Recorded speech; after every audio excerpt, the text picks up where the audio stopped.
الحمد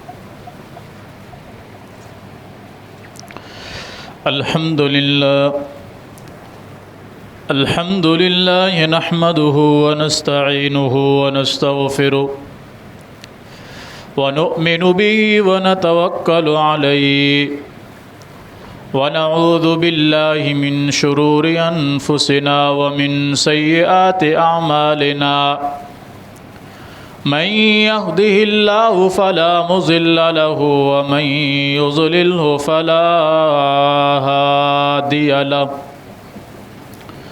ونشهد أن لا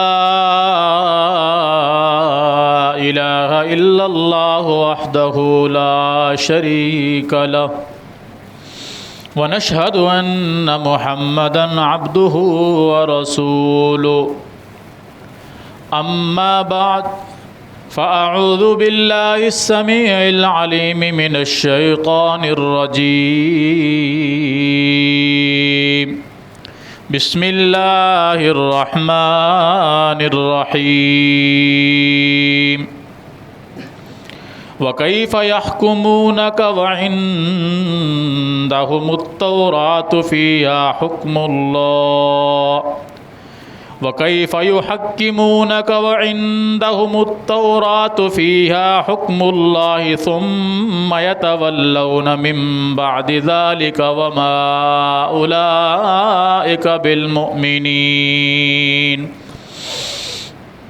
اللهم صل على محمد وعلى آل محمد كما صليت على إبراهيم وعلى آل إبراهيم إنك حميد مجيد اللهم بارك على محمد وعلى آل محمد كما باركت على إبراهيم وعلى آل إبراهيم إنك حميد مجيد رب اشرح لي صدري ويسر لي أمري واحلل عقدة من لساني يفقهوا قولي رب زدني علما اللهم انفعنا بما علمتنا وعلمنا ما ينفعنا وزدنا علما سبحانك لا علم لنا إلا ما علمتنا إنك أنت العليم الحكيم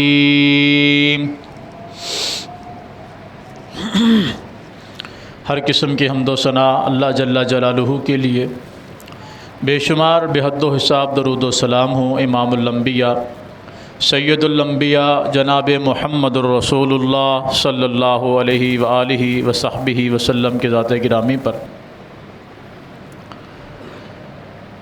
اللہ رب العالمین نے یہ آسمان و زمین اور ان کے اندر رہنے والی مخلوقات کو پیدا فرمایا ہے، اور ان کا نظام زندگی، طرز زندگی وہ بھی بنایا ہے۔ ہر چیز اللہ کے حکم کے تحت اس دنیا میں رہ رہی ہے، چل رہی ہے۔ کوئی چیز ایسی نہیں ہے جو اللہ کی منشا یا اس کے حکم کے بغیر یا اس کے علم میں آئے بغیر اس دنیا میں زندگی گزار رہی ہو۔ وہ انسانوں کی شکل میں ہوں، وہ حیوانوں کی شکل میں ہوں، جنات کی شکل میں ہوں، وہ درختوں کی شکل میں ہوں، وہ پہاڑوں کی شکل میں ہوں، وہ سورج، چاند اور ستاروں کی شکل میں ہوں۔ ہر چیز اس کے حکم کی پابند ہے، اس کے حکم کے تابع ہے۔ صرف انسان ایسا ہے، پیدا بھی اس کو اللہ نے ہی کیا ہے، مگر یہ سرکش بن جاتا ہے، ناشکری پہ اتر آتا ہے۔ جنات اور انسان یہ دو مخلوقیں ایسی ہیں جو اللہ کی نافرمان ہیں۔ اس کے علاوہ باقی تمام اللہ کی مخلوقات اللہ کی فرما بردار ہیں اور اس کے حکم کے بغیر وہ کچھ نہیں کرتی۔ انسان اور جن، ان کو بھی اللہ رب العالمین نے اپنی عبادت کے لیے ہی پیدا فرمایا ہے، لیکن یہ ایسی مخلوق ہے کہ جس نے سرکشی اختیار کی۔ ان میں سے وہ لوگ بھی ہیں جو اللہ کی ماننے والے ہیں، اللہ کی اطاعت کرنے والے ہیں، اور بہت سارے وہ لوگ بھی ہیں جو اللہ کے ساتھ دشمنی کرتے ہیں۔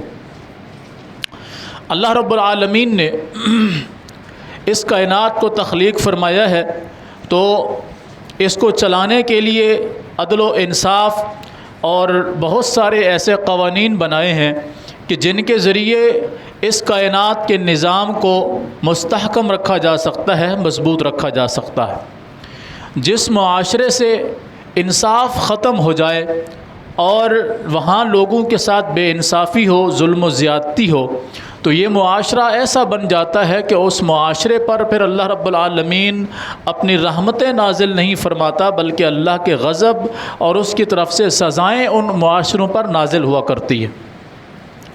اور پھر آپ جانتے ہیں کہ جب اللہ کی طرف سے آزمائش آتی ہے تو وہ کسی خاص گروہ کو، کسی خاص جماعت کو یا کسی خاص فرد کو وہ سزا نہیں ملتی، بلکہ اس سزا کے اندر وہ لوگ بھی جو ہے رگڑا کھا جاتے ہیں جو اس کے مستحق نہیں ہوتے۔ اور اللہ رب العالمین نے فرمایا کہ یہ تم کیا سمجھتے ہو کہ جب ہمارا عذاب آئے گا، ہماری آزمائش آئے گی، ہماری طرف سے سختی آئے گی، یہ تم میں سے کسی خاص کو پہنچے گی؟ نہیں، بلکہ یہ ہر خاص و عام کو اپنی لپیٹ میں لے لے گی۔ ہاں، قیامت کا دن جب ہوگا پھر اس وقت ہر انسان اپنے اعمال کی بنیاد پر اٹھے گا۔ اس نے جو اعمال کیے ہوں گے، جو اس نے زندگی گزاری ہوگی، اگر اس کے اندر اس کی ناانصافیاں، ظلم و زیادتی ہوگی تو وہ اس عذاب کا مستحق تھا، اور اگر اس نے امن اور سکون کی زندگی گزاری ہوگی وہ اس عذاب کا مستحق تو نہیں تھا، وہ بطور آزمائش اس کے لیے آیا، اللہ اس کے لیے پھر بہتر فیصلے فرمائے گا۔ لیکن اللہ دنیا کو دکھانا یہ چاہتا ہے کہ جب کبھی کسی معاشرے کے اندر بے انصافی بڑھ جائے، ظلم و زیادتی بڑھ جائے، لوگ اپنی منمانی کرنے والے ہو جائیں تو اللہ رب العالمین ناراض ہوتا ہے، پھر اللہ رب العالمین بڑی سزائیں دیتا ہے۔ یہود و نصارہ کی تباہی کے بہت سارے اسباب ہیں، بہت سارے اسباب۔ ان میں سے ایک سبب تو یہ بھی ہے کہ انہوں نے اللہ کی ذات کے ساتھ شرک کیا۔ یہودیوں نے عزیر علیہ السلام کو اللہ کا بیٹا کہا، وقالت الیہود عزیر ابن اللہ، یہودی کہتے ہیں عزیر علیہ السلام اللہ کا بیٹا ہے، اور وقالت النصارى المسیح ابن اللہ، عیسائیوں نے کہا عیسیٰ علیہ السلام اللہ کا بیٹا ہے۔ اور ایک جگہ پر یہ دونوں کہتے ہیں نحن ابناء اللہ و احباؤہ، ہم سب اللہ کی اولاد ہیں اور اللہ کو بہت محبوب ہے، معاذ اللہ استغفر اللہ۔ تو یہ ان کا ایک سب سے بڑا جو ظلم تھا اپنی جانوں پر کرنے کا، جس کے سبب اللہ نے ان پر عذاب نازل کیا، ان قوموں کو تباہ کیا، یا ان قوموں کو گمراہ اور جو ہے ایسی قومیں قرار دیا جن پر غصہ کیا گیا، غیر المغضوب علیہم ولا الضالین، یہ ایسے لوگ جن پر اللہ کا غضب ہوا، جن سے اللہ انتہا درجے کا ناراض ہوا، اور جن قوموں کو اللہ نے گمراہ قرار دیا وہ یہ دو قومیں تھیں۔ گناہ کیا تھا؟ سب سے پہلا گناہ ان کا یہ تھا کہ انہوں نے اللہ کی ذات کے ساتھ شریک ٹھہرایا اللہ کے بندوں کو، اور وہ اللہ کے بندے بھی اللہ کے برگزیدہ بندے تھے۔ عزیر علیہ السلام اللہ کے نبی ہیں، عیسیٰ علیہ السلام اللہ کے نبی ہیں، ان اللہ کے نبیوں کو انہوں نے اللہ کی اولاد قرار دیا، اور پھر اتنے یہ لوگ آگے بڑھ گئے کہ انہوں نے اپنے آپ کو بھی اللہ کی اولاد کہنا شروع کر دیا۔ نحن ابناء اللہ و احباؤہ، ہم اللہ کے محبوب ترین اولاد ہیں۔ جس طرح انسان کی اولاد ہوتی ہے نا، اور اس اولاد میں کچھ بیٹے بیٹیاں انسان کو بہت ہی زیادہ عزیز ہوتے ہیں، تو یہود و نصارہ نے اپنے آپ کو اللہ کی صرف اولاد نہیں کہا بلکہ کہا احباؤ، ہم اس کی اولاد میں سب سے زیادہ اس کے قریبی ہے۔ تو یہ سب سے بڑی وجہ تھی ان کی تباہی کی کہ انہوں نے اللہ کی ذات کے ساتھ اس کو شریک ٹھہرایا اور خود اپنے آپ کو اللہ کی ذات کا حصہ قرار دیا۔ ایک تو ان کا اوپر عذاب یا ان کو گمراہ یا ان کو رسوا کرنے کی وجہ یہ تھی، دوسری وجہ ان کی یہ تھی کہ وہ اپنی کتابوں کے اندر تحریف کرتے تھے۔ قرآن کریم میں اللہ رب العالمین نے کئی مقامات پر فرمایا ہے، سورہ البقرہ کے اندر پہلے پارے کے 9ویں رکوع کو آپ پڑھیں، فویل للذین یکتبون الکتاب بایدیہم ثم یقولون ھذا من عند اللہ لیشتروا به ثمنا قلیلا فویل لہم مما کتبت ایدیہم وویل لہم مما یکسبون۔ فرمایا ان لوگوں کے لیے ہلاکت ہے، تباہی ہے، بربادی ہے جنہوں نے اپنی ہاتھوں سے کتابوں کو لکھا، اس کے احکامات تبدیل کیے، اور پھر لوگوں سے یہ کہا یہ جو ہمارے پاس مصحف ہے یہ اللہ کی طرف سے نازل کردہ ہے، وما هو من عند اللہ، حالانکہ وہ اللہ کی طرف سے نازل کردہ نہیں تھا. وَيَقُولُونَ هُوَ مِنْ عِنْدِ اللَّهِ وَمَا هُوَ مِنْ عِنْدِ اللَّهِ، وہ کہتے ہیں یہ اللہ نے نازل کیا ہے، حقیقت میں وہ اللہ کی طرف سے نہیں تھا. ان کے کرنے کی وجہ یہ تھی تاکہ وہ اس کو مارکیٹ میں بیچ کر ایک اچھا منافع کما سکیں.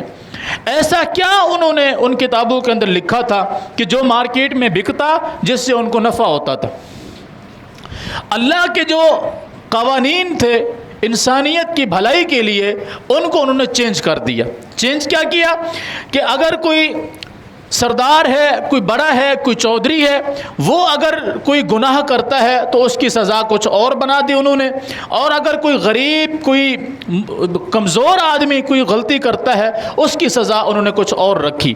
اب صاف ظاہر ہے امیروں کو، سرداروں کو، وڈیروں کو ایک چھوٹ مل گئی کہ بھئی تمہارے متعلق اللہ کا یہ فیصلہ ہے، اگر تم میں سے کوئی چوری کرتا ہے تو اس کا ہاتھ نہیں کاٹا جائے گا، کوئی بدکاری کرتا ہے اس کو سنسار نہیں کیا جائے گا.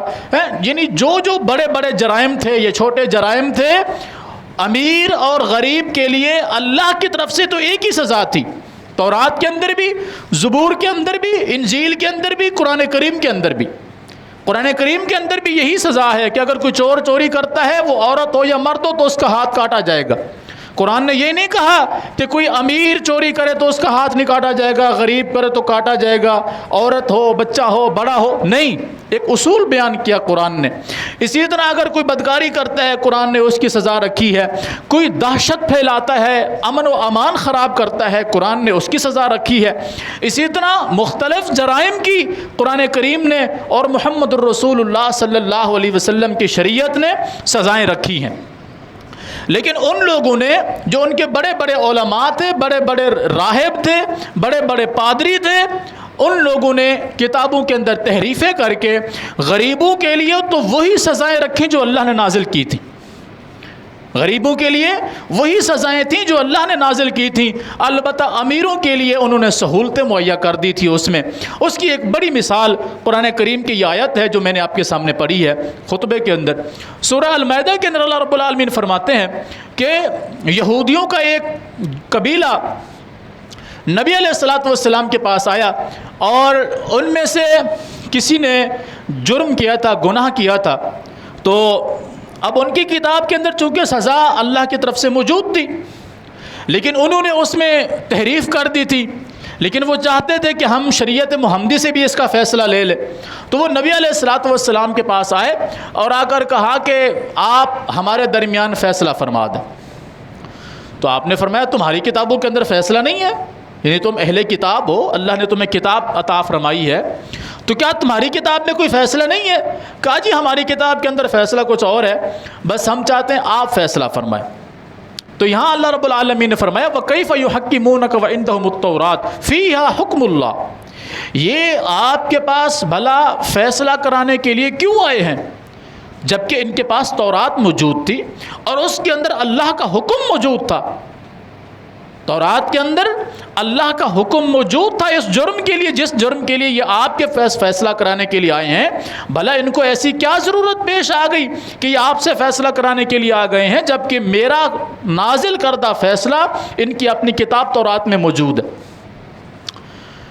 عبداللہ بن سلام رضی اللہ تعالی عنہ مسلمان ہو چکے تھے اور یہ سابقہ یہودیوں کے بہت بڑے عالم تھے، تورات کے بڑے مفسر اور مدبر انسان تھے. جس طرح ہمارے یہاں ہوتا ہے نا کہ شیخ القرآن ہے، مفسر قرآن، شیخ الحدیث، کہ یہ وہ آدمی ہے جسے قرآن کی تفسیر پر عبور حاصل ہے، قرآن کے فہم پر عبور حاصل ہے، حدیث کے فہم پر عبور حاصل ہے. ایک ایسا پائے کا عالم ہے کہ جس کو قرآن کریم کی تقریباً ہر آیت کی تفسیر اور اس کا فہم معلوم ہے، حدیث کے بارے میں مکمل دسترس حاصل ہے. اسی طرح یہودیوں میں عبداللہ بن سلام رضی اللہ تعالی عنہ ایسے عالم تھے جن کو تورات کی ساری پوری کی پوری کتاب ازبر تھی اور وہ اس کے مفسر اور مفکر تھے. لیکن یہ مسلمان ہو چکے تھے اور یہودیوں کو اس بات کا علم نہیں تھا.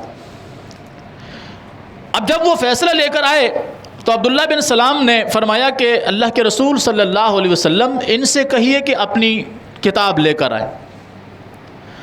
آپ نے ان سے پہلے پوچھا تمہاری کتاب کے اندر کیا فیصلہ ہے؟ تو انہوں نے کہا کہ ہمارے ہاں تو یہ ہے کہ اگر کوئی ایسا جرم کر لیتا ہے تو ہلکا پھلکا اس کو ڈانٹ ڈپٹ کر کے چھوڑ دیا جائے۔ لیکن یہ فیصلہ کن کے لیے ان لوگوں نے بنایا ہوا تھا؟ وڈیروں کے لیے، چودھریوں کے لیے، امیروں کے لیے، ورنہ غریبوں کے لیے تو وہی فیصلہ تھا کہ جو جرم کرے اس کو سزا دی جائے۔ آپ نے فرمایا جاؤ اپنی کتاب لے کر آؤ۔ وہ اپنی کتاب لے کر آئے، فرمایا پڑھو تمہاری کتاب میں اس جرم کی کیا سزا ہے۔ تو وہ لوگ جب پڑھنے لگتے پیچھے سے پڑھتے ہوئے آتے، جہاں فیصلہ آتا وہاں یوں ہاتھ رکھ دیتے اور آگے سے پڑھنا شروع کر دیتے کہ دیکھیں اللہ نے یہ فرمایا، فرماتے فرماتے اللہ نے فرمایا ان کو ایسا ایسا کر دو، چھوڑ دو۔ اس جگہ پر وہ ہاتھ رکھ لیتے جہاں وہ اللہ کا فیصلہ موجود ہوتا تھا۔ عبداللہ بن سلام نے فرمایا اللہ کے رسول صلی اللہ علیہ وسلم ان سے کہیے جہاں ہاتھ رکھا ہوا ہے وہاں پڑھو۔ اور وہاں جب وہ بات پڑھی تو اللہ کا وہ فیصلہ موجود تھا اس جرم کے لیے جو اللہ نے تورات میں نازل فرمایا تھا۔ لیکن وہ چاہتے تھے کہ سانپ بھی مر جائے، لاٹھی بھی بچ جائے، یعنی ہلکی پھلکی سزا بھی مل جائے اور ملے بھی شریعت محمدی کی طرف سے، تاکہ ہم لوگوں کو یہ کہہ سکیں کہ یار اب تک تم ہمیں کہتے تھے کہ ہم کتابوں کے اندر تحریف کرتے ہیں، دیکھو امیروں کے لیے تو فیصلے شریعت محمدی کے اندر بھی ایسے ہی ہے۔ شریعت محمدی کے اندر بھی امیروں کے لیے یہی فیصلے ہیں جو ہمارے کتابوں کے اندر موجود تھے۔ دراصل وہ یہ چاہتے تھے، لیکن اللہ نے ان کی کوشش کو ناکام کر دیا اور فرمایا وَكَيْفَ يُحَكِّمُونَكَ وَعِندَهُمُ التَّوْرَاةُ فِيهَا حُكْمُ اللَّهِ ثُمَّ يَتَوَلَّوْنَ مِن بَعْدِ ذَلِكَ وَمَا أُولَٰئِكَ بِالْمُؤْمِنِينَ۔ فرمایا ان لوگوں کو کیا ہو گیا ہے کہ تورات ان کے پاس موجود ہے، پھر یہ آپ سے فیصلہ کرانے کے لیے آئے ہیں، اس کے باوجود اگر یہ پھر جائیں تو یہ نہ تو مومن ہیں بلکہ یہ وہ لوگ ہیں جو ظلم کرنے والے ہیں اپنی جانوں پر۔ یہ قوانین، یہ سزائیں اور ان سزاؤں کے اوپر عمل نہ کرنے کی وجہ سے یہود و نصارہ کو اللہ نے بہت سارے سختیاں اور وعیدیں ان کے لیے بیان فرمائیں۔ اب آتے ہیں ہم شریعت محمدی کی طرف صلی اللہ علیہ وسلم۔ شریعت محمدی کے اندر کیا معاملات ہیں؟ اللہ رب العالمین نے فرمایا کہ وَلْيَحْكُمْ بَيْنَهُمْ بِمَا أَنزَلَ اللَّهُ۔ اے اللہ کے رسول صلی اللہ علیہ وسلم آپ کے پاس ان کے فیصلے آئیں، یہود و نصارہ اپنے فیصلے لے کر آئے یا کوئی بھی بندہ آپ کے پاس فیصلہ لے کر آئے، وَلْيَحْكُمْ بَيْنَهُمْ بِمَا أَنزَلَ اللَّهُ، آپ کو چاہیے کہ آپ ان کے درمیان اس طرح فیصلہ کیجیے گا جس طرح اللہ نے آپ کو حکم دیا ہے۔ یعنی امیر غریب چھوٹے بڑے کی کوئی تمیز اس میں نہیں ہوگی کہ امیر ہے تو اس کا فیصلہ الگ، غریب ہے تو اس کا الگ، فلاں قوم قبیلے کا ہے تو اس کا الگ، فلاں قوم قبیلے کا تو اس کا بھی فیصلہ الگ نہیں۔ وَلْيَحْكُمْ بَيْنَهُمْ بِمَا أَنزَلَ اللَّهُ فَأُولَٰئِكَ، فرمایا کہ جب آپ ان کے درمیان فیصلہ کرنے لگے تو آپ کو چاہیے کہ آپ ان کے درمیان ایسے فیصلہ کیجئے گا جو اللہ نے آپ پر نازل فرمایا ہے، جو اللہ نے آپ کو حکم دیا ہے۔ فَاحْكُمْ بَيْنَهُمْ بِمَا أَنزَلَ اللَّهُ، آپ ان کے درمیان اچھا فیصلہ کیجئے گا، بہترین فیصلہ کیجئے گا۔ نبی علیہ الصلوۃ والسلام کے پاس ایک دفعہ غالباً بنو مخزوم قبیلے کا ایک فیصلہ آیا۔ بنو مخزوم قبیلہ ایک عرب کا مشہور قبیلہ تھا اور ایک عزت دار قبیلہ جانا جاتا تھا۔ اس قبیلے کی ایک عورت نے چوری کر لی تھی۔ اب چونکہ قبیلہ بڑا ہے، خاندان بڑا ہے، اگر اس عورت کا ہاتھ کٹے گا تو یہ قبیلے کے لیے شرمندگی کا سبب تھا۔ تو وہ چاہتے تھے کہ اس کا فیصلہ بھی ہو جائے لیکن کوئی ایسا فیصلہ نہ ہو جس سے قوم ساری زندگی ایک بدنامی کا سبب لے سکے۔ تو انہوں نے ڈھونڈا کہ ہم نبی کریم صلی اللہ علیہ وسلم سے فیصلہ کروائیں، مگر چونکہ آپ کا فیصلہ تو واضح ہوگا تو کوئی ایسا سفارشی لے کر جائیں کہ جو نبی علیہ الصلوۃ والسلام سے سفارش کرے اور اس فیصلے کے اندر کوئی نرمی رکھی جائے۔ آج ہمارا عدالتی نظام جو ہے وہ اسی طرح کا تو ہے کہ امیر جرم بھی کرتا ہے، امیر جرم بھی کرتا ہے، وہ باعزت بری ہو جاتا ہے، غریب جرم بھی نہیں کرتا لیکن وہ سزائیں بھگتتے بھگتتے اس کی عمر ہی قید میں گزر جاتی ہے، یہاں تک کہ وہ قید میں مرتا ہے اور بعد میں پتہ چلتا ہے جی فلاں بندہ جو اس جرم میں پکڑا گیا تھا وہ بے گناہ تھا۔ یہ تو ہماری عدالتی نظام ہے نا، تو اللہ کا عذاب، اللہ کی سختیاں ہمارے اوپر کیوں کرنا آئے؟ ہم نے کون سی کسر چھوڑی ہے اللہ کی زمین میں ناانصافی کرنے کی؟ انہوں نے اسامہ بن زید کو، جو نبی علیہ الصلاۃ والسلام کے آزاد کردہ غلام تھے، حضرت زید بن حارثہ، ان کے بیٹے ہیں اسامہ بن زید، ان کو انہوں نے سفارشی بنا کر نبی علیہ الصلاۃ والسلام کے پاس بھیجا، اور اسامہ بن زید سے نبی علیہ الصلاۃ والسلام بہت زیادہ محبت فرماتے تھے۔ صحابہ کرام میں جتنے بچے تھے نا، ان میں سب سے زیادہ محبت اسامہ بن زید سے تھی۔ بذات خود حضرت زید رضی اللہ تعالیٰ عنہ کو نبی علیہ الصلاۃ والسلام نے اپنا منہ بولا بیٹا بنایا ہوا تھا، اپنا منہ بولا بیٹا۔ اگر صحابہ کرام کی جماعت میں آپ ڈھونڈیں گے تو حضرت زید بن حارثہ ہیں، اس کے علاوہ کوئی صحابی آپ کو ایسا نہیں ملے گا جن کو نبی علیہ الصلاۃ والسلام نے اپنا بیٹا قرار دیا ہو۔ ان کا بیٹا ہے اسامہ بن زید، ان کو سفارش کے طور پہ پیش کیا کہ آپ اللہ کے رسول صلی اللہ علیہ وسلم سے درخواست کریں کہ ہمارے فیصلے کے اندر نرمی کی جائے، اور اس خاتون کا نام بھی فاطمہ تھا جس نے چوری کی تھی۔ اب وہ نبی علیہ الصلاۃ والسلام کے پاس آئے، اللہ کے رسول صلی اللہ علیہ وسلم یہ لوگ مجھے لائے ہیں اور یہ چاہتے ہیں کہ میں آپ سے درخواست کروں کہ آپ فیصلہ کرتے وقت ان کے ساتھ نرمی رکھیں۔ نبی علیہ الصلاۃ والسلام نے غصے کی حالت میں، جیسے ہم کوئی بیٹھا ہوا ہو نا بندہ، اچانک اٹھتا ہے غصے میں تو اس کے پاس کپڑا یا کچھ ہو تو ایسے لے کے اپنے کندھے پہ رکھ کے چل پڑتا ہے۔ ہمارے گاؤں دیہات میں یہ رواج ہوتا ہے کہ چودھری یا کسی کو جب غصہ آ جاتا ہے تو وہ اپنی چادر کھینچتے ہیں نا اس طرح۔ تو نبی علیہ الصلاۃ والسلام نے اسی طرح غصے کی حالت میں اپنی چادر کھینچی اور آپ مسجد نبوی میں تشریف لائے۔ فرمایا لوگوں کو کیا ہو گیا ہے کہ لوگ اللہ کے قوانین میں فیصلے کے لیے اپنی منمانی کرتے ہیں، کھلواڑ کرتے ہیں اللہ کے دین کے ساتھ، کیا ہو گیا ہے معاشرے کو، لوگوں کو کیا ہو گیا ہے؟ اور فرمایا اسامہ یعنی تم سے یہ توقع نہیں تھی کہ تم اللہ کے قوانین میں کسی کے لیے نرمی کا مطالبہ کرو گے۔ اور پھر آپ منبر پر تشریف لائے اور آپ نے فرمایا سنو، یہ تو فاطمہ مخزوم قبیلے کی خاتون ہے، اس ذات کی قسم جس کے ہاتھ میں محمد الرسول اللہ صلی اللہ علیہ وسلم کی جان ہے، اس کی قسم، اگر اس فاطمہ مخزوم قبیلے کی عورت کی جگہ پر فاطمہ بنت محمد صلی اللہ علیہ وسلم، یعنی فرمایا اگر میری بیٹی فاطمہ بھی چوری کرتی تو مجھے اللہ کی ذات کی قسم ہے میں محمد الرسول اللہ صلی اللہ علیہ وسلم اپنی بیٹی فاطمہ کا بھی ہاتھ کاٹ دیتا۔ تم کیا سمجھتے ہو دین کو کہ یہ اونچے قبیلے کی، اونچے خاندان کی عورت ہے، اس نے چوری کی ہے تو نرمی برتی جائے؟ یہ تو مخزوم قبیلے کی عورت ہے، اگر محمد الرسول اللہ صلی اللہ علیہ وسلم کی بیٹی فاطمہ بھی چوری کرتی میں اس کا بھی ہاتھ کاٹ دیتا۔ شریعت اس کو کہتے ہیں۔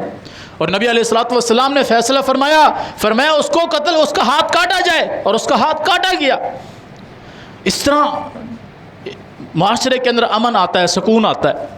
ہمارے ہاں معاشرہ بالکل الگ ہے، جو جتنا بڑا مجرم ہو وہ اتنا زیادہ بری و ذمہ ہوتا ہے، یہاں تک کہ وہ اتنا زیادہ با اختیار ہو جاتا ہے کہ آنے والے وقتوں میں آپ کا حاکم بھی وہی ہوتا ہے۔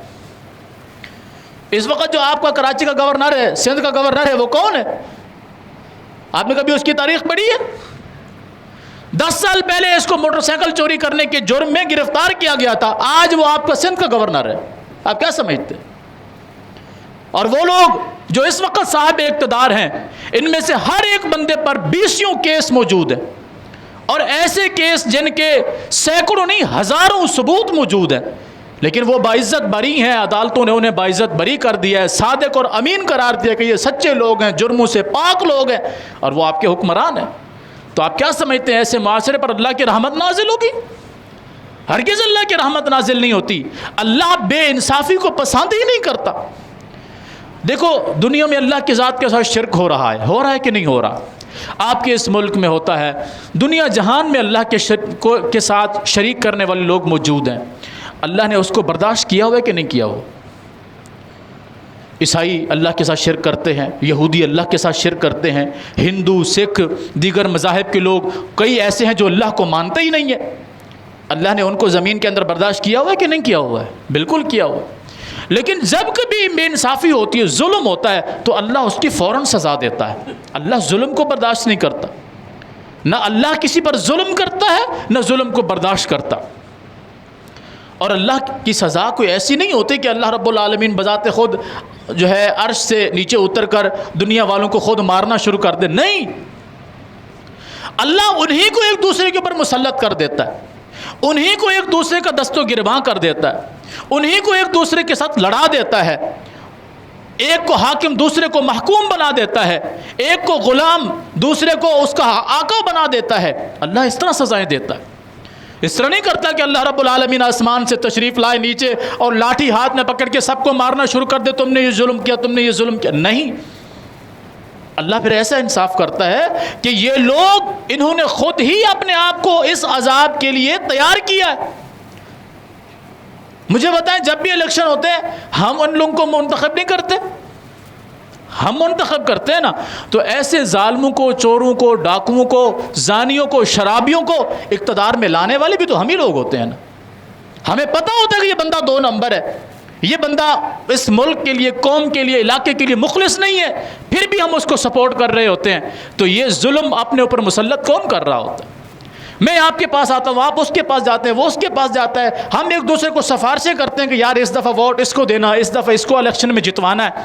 یہ ساری 2 نمبریاں کون کر رہے ہوتے ہیں؟ ہم کر رہے ہوتے ہیں. اور پھر رو بھی ہم رہے ہوتے ہیں کہ ہمارے ساتھ یہ ہو گیا، وہ ہو گیا. نبی علیہ الصلوۃ والسلام نے فرمایا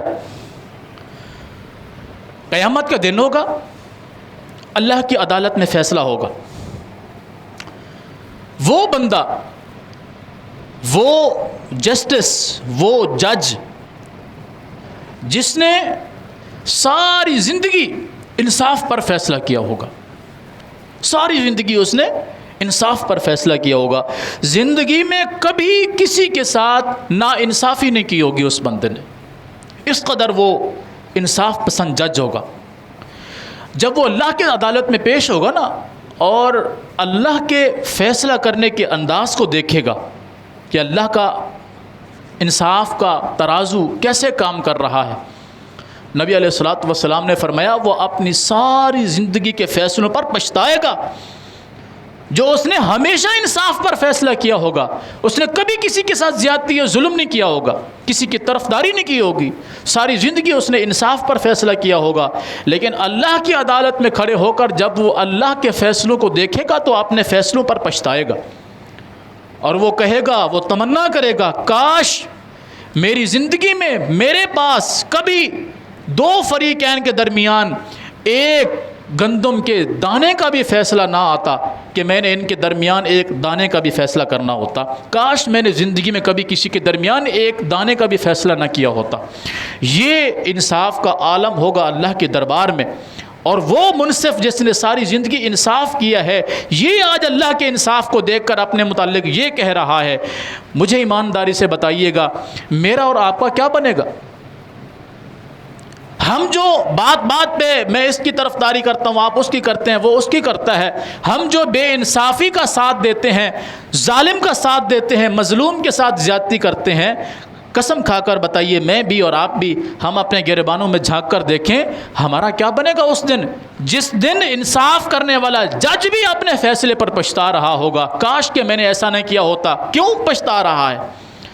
کہ ممکن ہے میں نے کیا تو اپنی طرف سے انصاف ہے، لیکن ہو سکتا ہے وہ کسی کے ساتھ زیادتی ہوئی ہو اور آج میں پکڑا نہ جاؤں. میرا اور آپ کا اس دن کیا بنے گا؟ آج جو ہم کسی پر جھوٹا مقدمہ کرنے کے لیے تھانے میں جا کر جھوٹی گواہی دے دیتے ہیں، عدالت میں جا کے جھوٹی گواہی دے دیتے ہیں، کسی پر جھوٹا مقدمہ کر دیتے ہیں، کسی پر الزام تراشی کر دیتے ہیں، کسی کو ذلیل کرنے کے لیے ہم اس کی بے عزتی کر دیتے ہیں، مجھے بتائیے اللہ کی قسم ہمارا کیا بنے گا اس دن، جس دن اللہ کا انصاف کا ترازو قائم ہوگا. اور اللہ اکبر کبیرہ، ان اللہ لا یظلم مثقال ذرہ، ایسا انصاف کا ترازو کہ اس دن ذرہ برابر بھی، ذرہ کسے کہتے ہیں؟ بند کمرے کے اندر تھوڑی سی روشنی آ رہی ہو، اس روشنی کے اندر کچھ آپ کو گھومتا ہوا نظر آتا ہے کہ نہیں؟ اس ذرے، اس کے اندر آپ اس کی کسی چیز کو پکڑ لیں، دنیا کی بڑی سے بڑی خوردبین آپ تلاش کریں تو آپ اس ذرے کو نہیں دیکھ سکتے. اتنا بھی اللہ کسی پر ظلم نہیں کرے گا، اتنا بھی. ان اللہ لا یظلم مثقال ذرہ، اور ایک جگہ پر فرمایا مثقال خردل، رائی کے دانے کے برابر بھی اللہ کسی پر ظلم نہیں کرے گا۔ اس دن تو وہ انصاف ہوگا، ہمارا اس دن کیا بنے گا؟ ان ججوں کا، ان وکیلوں کا، ان حکمرانوں کا، ان عہدیداروں کا کیا بنے گا جو غریب کے ساتھ بے انصافی کرتے ہیں اور امیر کے ساتھ انصاف کرتے ہیں؟ ہمارے ملک میں تو ٹوٹل قانون ہی اسی طرح کا ہے، جو جتنا بڑا چور ہوگا، زیادہ پیسے والا ہے، وہ اتنا زیادہ جو ہے وہ باعزت بری ہوتا ہے، اور جو جس قدر کمزور ہوتا ہے اس کی زندگی ہی جو ہے وہ ظلم و ستم کے اندر گزر جاتی ہے۔ یہ کل پرسوں کا واقعہ ہے، 2-3 مسلسل جو ہے وہ خبریں آئی ہیں کہ جن کو تشدد کر کر کے، تھانوں کے اندر تشدد کر کر کے مار ڈالا گیا ہے۔ اللہ اکبر کبیرہ۔ آپ کیا سمجھتے ہیں پھر اس ملک کے اوپر اللہ کا عذاب نازل نہیں ہوگا؟ ہوتا ہے۔ پھر اس میں وہ لوگ بھی رگڑے جاتے ہیں، جس طرح میں پہلے عرض کر چکا ہوں کہ تم کیا سمجھتے ہو کہ جب اللہ کا عذاب آئے گا تو تم میں سے کسی خاص کو پہنچے گا؟ فرمایا نہیں، تم میں سے کسی خاص کو نہیں پہنچے گا، اس کی لپیٹ میں سارے آئیں گے۔ اور آج یہ اس وقت جن حالات سے ہم گزر رہے ہیں، یہ کوئی رحمت والے آثار نہیں ہیں، یہ ہماری بے انصافیوں کے اور ایک دوسرے کے ساتھ دھوکہ دہی کے، فراڈ کے آثار کی وجہ سے اور ان معاملات کی وجہ سے اللہ کی طرف سے یہ سختی ہم پر موجود ہے۔ اور ایک حدیث نبی علیہ الصلوۃ والسلام کی آپ کو سناؤں۔ نبی علیہ الصلوۃ والسلام نے فرمایا ایک وقت آئے گا کہ اذا اخذتم اذناب البقر ورضیتم بالزرع وترکتم الجہاد سلط اللہ علیکم ذلا فلا ينزعه حتى ترجعوا الى دینکم۔ فرمایا ایک وقت آئے گا جب تم بیلوں کی دموں کو تھام لوگے، یعنی کھیتی باڑی میں تم مصروف ہو جاؤ گے، مال و تجارت میں تم مصروف ہو جاؤ گے، کاروبار میں تم مصروف ہو جاؤ گے، دھن دولت تمہارے لیے سب سے اہم ہوگی، رشتہ داری، تعلق داری، انصاف، دین، ان سب سے تم کوسوں دور ہو جاؤ گے، اللہ کی راہ میں جہاد کرنے کو بھی تم چھوڑ دو گے۔ آج اگر کسی کو جہاد کا نام لینا تو وہ کہتے ہیں کہاں جا کر جہاد کریں، اور پھر سب سے پہلے اپنے ساتھ جہاد کرو، بس ہے۔ بہت ساری تعویلیں ہم ڈھونڈ لیتے ہیں۔ فرمایا جب تمہارے اندر یہ بیماریاں آ جائیں کہ تم کھیتی باڑی میں، زراعت میں، کاروبار میں اور ان چیزوں میں، دھن دولت میں تم مصروف ہو جاؤ اور تم اللہ کے راستے میں نکلنا چھوڑ دو، سلط اللہ علیکم ذلا، اللہ تم پر ذلت اور رسوائی کو نازل فرما دے گا۔ اللہ تم پر عذاب کو، ذلت کو، رسوائی کو، سختی کو تم پر نازل فرما دے گا۔ اور یہ کب تک رہے گی؟ فلا ينزعه، اور پھر اللہ اس سختی کو، اس ذلت اور رسوائی کو تم پر نازل کرنے کے بعد تم سے واپس نہیں لے گا جب تک کہ تم اپنے آپ کو دین میں واپس نہیں لوٹا لیتے۔ فلا ينزعه، وہ اس کو واپس نہیں ہٹائے گا، حتی ترجعوا الى دینکم، جب تک کہ تم اپنے دین کی طرف واپس لوٹ نہیں آتے۔